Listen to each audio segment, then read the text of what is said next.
Baik, Assalamualaikum warahmatullahi wabarakatuh. Alhamdulillah, syukurillah, salatan wassalamu ala rasulullah. Eh, Kita lanjut ke materi 3, ini materi terakhir di mata kuliah ilmu kalam.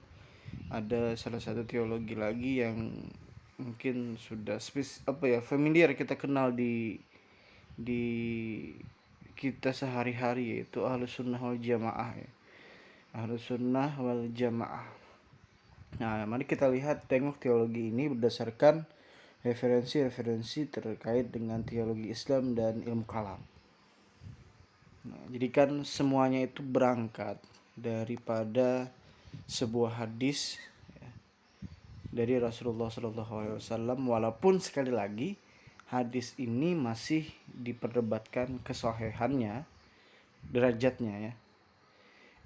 Iftaraqatil yahudu ala ahda wa sab'ina firqah wa tafarraqatin nasara ala 72 firqah wa satafariqu ummati ala 73 firqah kulluhum fin naril wahidah manin najiyah ya Rasulullah ahlus sunnah wal jamaah masunnatu wal jamaah ma'ana alaihi ya ashabi. Jadi hadis ini menyampaikan bahwa orang-orang Yahudi terpecah menjadi 71 golongan. Orang-orang Nasrani terpecah menjadi 72 golongan. Dan umatku, kata Rasul, terpecah menjadi 73 golongan. Semua masuk neraka kecuali satu. Siapakah yang selamat? Rasulullah, Ahlus Sunnah wal Jamaah. Siapakah Ahlus Sunnah wal Jamaah itu? Mereka adalah yang pegang padaku dan pada sahabatku. Ini hadis dari Rasulullah SAW. Jadi dari hadis ini dikemukakan bahwa umat Islam itu terbagi kepada 73 golongan.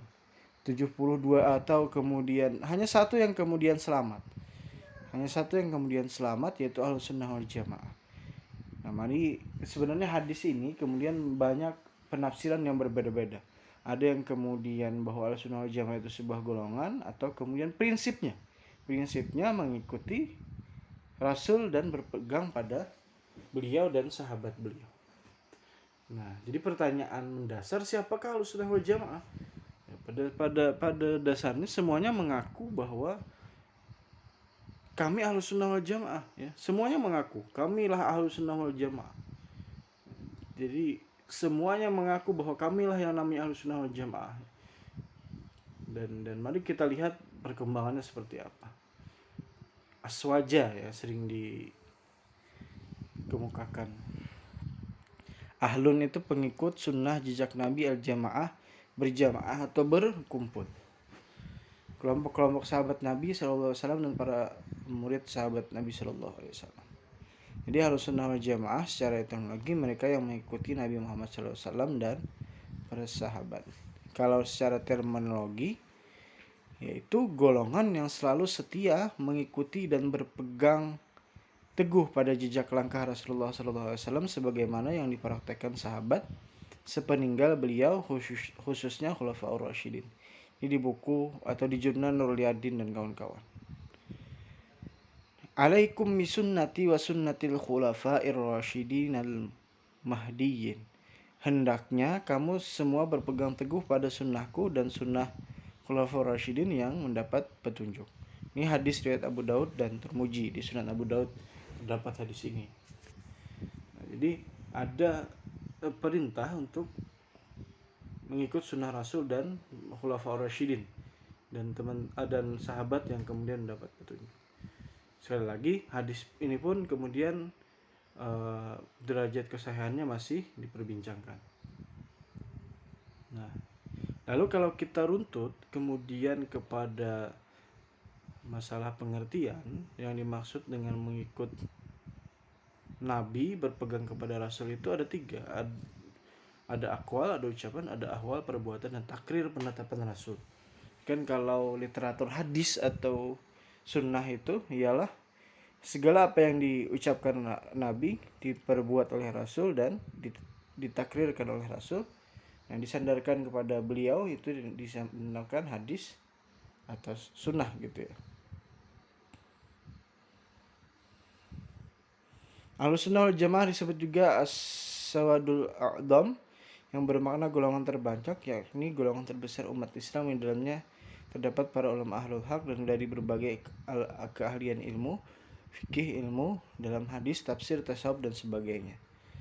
Jadi karena ada konteks jamaah tadi, ya kan, berarti dia berkumpul. Nah ini kemudian juga kalau kita turunkan ke Muhammadiyah dengan prinsip dengan landasannya Al-Imran ayat 104 itu, wa takum minkum ummatan yad'una ilal khair, hendaklah ada segolongan kelompok, golongan ya, yang kemudian menyeru kepada kebaikan. Nah juga bisa dikatakan jamaah.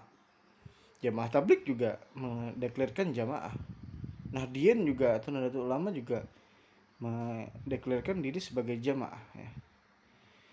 Nah sekarang kita masuk ke ajaran pokok ini kan Ahlus Sunnah wal Jamaah ini belakangan munculnya. Akidah Ahli Sunnah wal Jamaah tidak mudah mengkafirkan orang lain. Nah sama ya, Ahli Sunnah wal Jamaah berpendapat bahwa orang yang beriman kelak di surga bisa melihat Allah. Kemudian Ahli Sunnah wal Jamaah berkeyakinan bahwa Al-Quran itu adalah firman Allah dan bukan makhluk. Artinya ini lebih condong ke Asy'ariyah Maturidiyah tadi ya. Kemudian Ahli Sunnah wal Jamaah menganggap bahwa Allah memiliki sifat. Dan kemudian Ahli Sunnah wal Jamaah memahami keadaan Allah adalah Allah menempatkan sesuatu sesuai pada tempatnya. Itu akidah. Lalu kita masuk ke konteks syariahnya. Ya, ada pendapat kemudian di 107 mengikuti salah satu dari 4 mazhab. Ya. Dan mazhab terbanyak kan Hanafi, Maliki, Syafi'i, dan Hambali. Mengikuti kan bukan berarti kita mendeklarasikan hanya pada satu mazhab.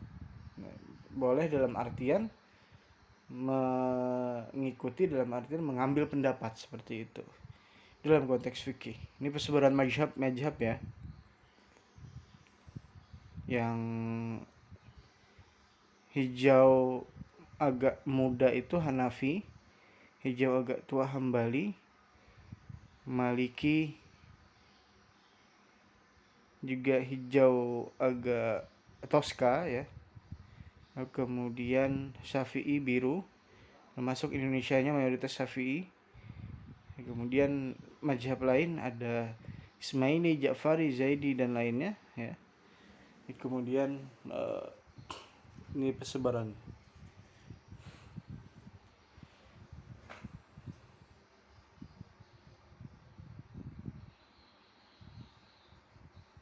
Ini ke video ya. Ini tentang mazhab ya. Jadi ada dua cara bermazhab itu dalam satu. Pertama, kauli mengikuti setiap ucapan imamnya. Taklid, manhaji tidak mengikuti pendapat imam dengan mutlak, akan tapi ia mengikuti istimbat hukumnya. Jadi pendapatnya bisa berbeda dengan imam, tapi pengambilan hukumnya sama. Nah ini yang kemudian harus kita pahami. Misalkan kita bandingkan dengan Nahdien, kalau Nahdien mengambil cara kauli, tapi kalau Muhammadiyah mengambil cara manhaji, ya.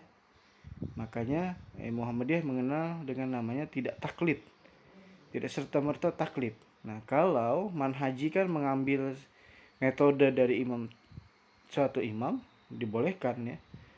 Kemudian beristimbat hukum juga kemudian berdasarkan metode yang dikeluarkan oleh suatu imam mazhab juga dipakai gitu di Muhammadiyah seperti itu.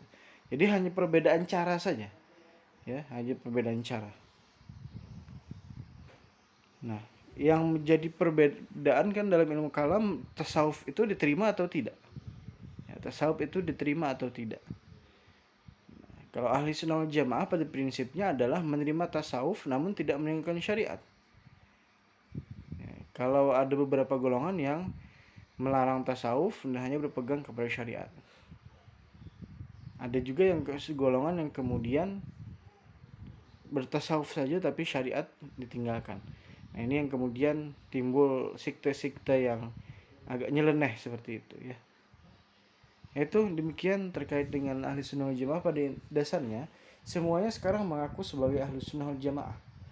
Nah, tapi kan prinsipnya di dalam hadis, kita kembali kepada hadis tadi, bahwa Nabi mengisyaratkan ahli sunnah wal jamaah itu yang berpegang kepadaku dan sahabatku. Ya, jadi itu kemudian mengikuti sunnah Rasul dan juga sebagian sahabat Rasul seperti itu ya. Mungkin yang mungkin dapat saya sampaikan, semoga perkuliahan kita bermanfaat, bawa banyak kebaikan, bawa keberkahan ya, dan materi-materi UAS seputar yang sudah saya sampaikan. Semoga bermanfaat. Subhanakallahumma bihamdika asyhadu an la ilaha illa anta astaghfiruka wa atubu ilaik. Assalamualaikum warahmatullahi wabarakatuh.